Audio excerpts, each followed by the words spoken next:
Assalamualaikum warahmatullahi wabarakatuh. Sebelumnya di sini saya mengucapkan terima kasih kepada dosen pengampu mata kuliah Konsep Sistem Informasi, yakni Ibu Rizka Septiani SSI MKOM yang telah memberikan kelompok kami kesempatan untuk mempresentasikan tugas kelompok kami melalui video ini. Di sini sebelumnya perkenalkan, nama saya Nurul Maharani dengan NIM 23191750108.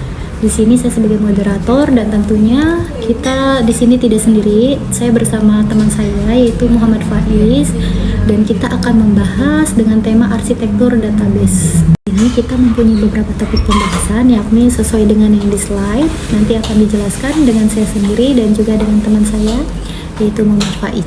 Jadi yang pertama kita ada arsitektur database. Nah, arsitektur database itu jadi secara singkatnya adalah rancangan atau model yang menentukan bagaimana data disimpan, diorganisasi, dan diakses dalam sebuah sistem basis data.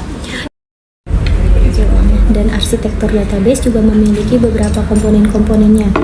Yang pertama itu ada DBMS, yaitu Database Management System, yang artinya perangkat lunak untuk membuat, mengelola, dan juga mengakses data. Dan DBMS ini bertindak sebagai perantara antara data dan juga pengguna. Yang kedua itu ada data. Nah, data ini adalah informasi mentah yang disimpan dalam basis data. Yang ketiga ada server database. Server database ini perangkat keras yang bertanggung jawab untuk menyimpan dan juga mengelola akses ke data dalam jumlah besar. Yang terakhir itu yang keempat ada klien. Klien adalah aplikasi atau perangkat yang berinteraksi dengan basis data untuk mengambil atau memperbaharui data. Nah, klien ini dapat berupa aplikasi desktop dan juga perangkat mobile. Baik, di sini saya akan menjelaskan tentang jenis-jenis arsitektur database. Yang pertama itu ada arsitektur single tier. Pada arsitektur ini, semua komponen database berada di satu mesin atau server. Seperti data, aplikasi, dan antarmuka pengguna, itu semuanya berada dalam satu sistem. Yang kedua ada arsitektur two tier atau disebut dengan silent server. Arsitektur ini memisahkan lapisan klien dan server. Server bertanggung jawab untuk mengelola database, sementara klien mengirimkan permintaan dan menerima data melalui jaringan.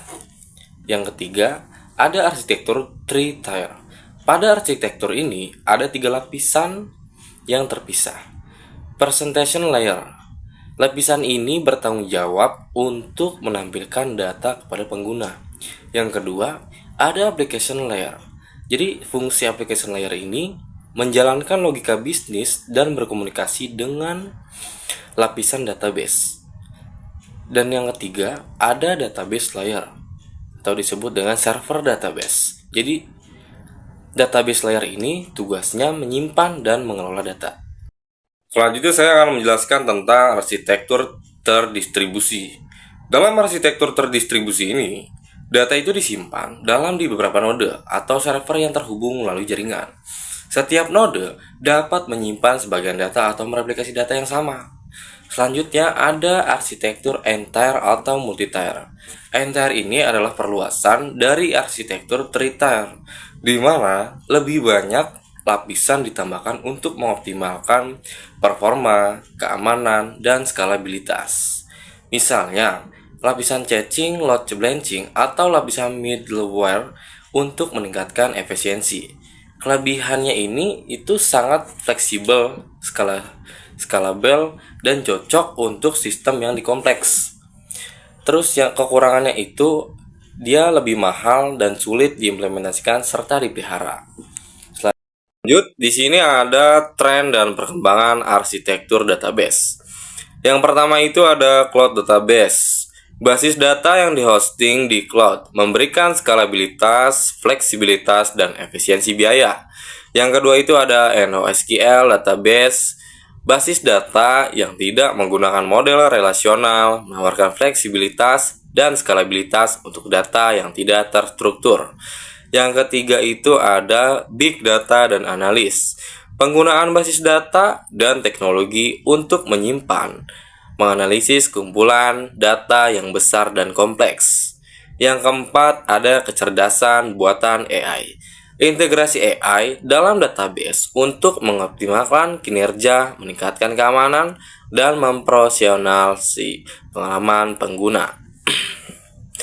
Nah, lanjut di sini ada pertimbangan dalam memilih arsitektur database. Yang pertama itu ada skalabilitas. Organisasi itu perlu mempertimbangkan seberapa besar sistem database mereka perlu diskalakan di masa depan. Arsitektur seperti multi-tier dan terdistribusi lebih cocok untuk skala yang lebih besar.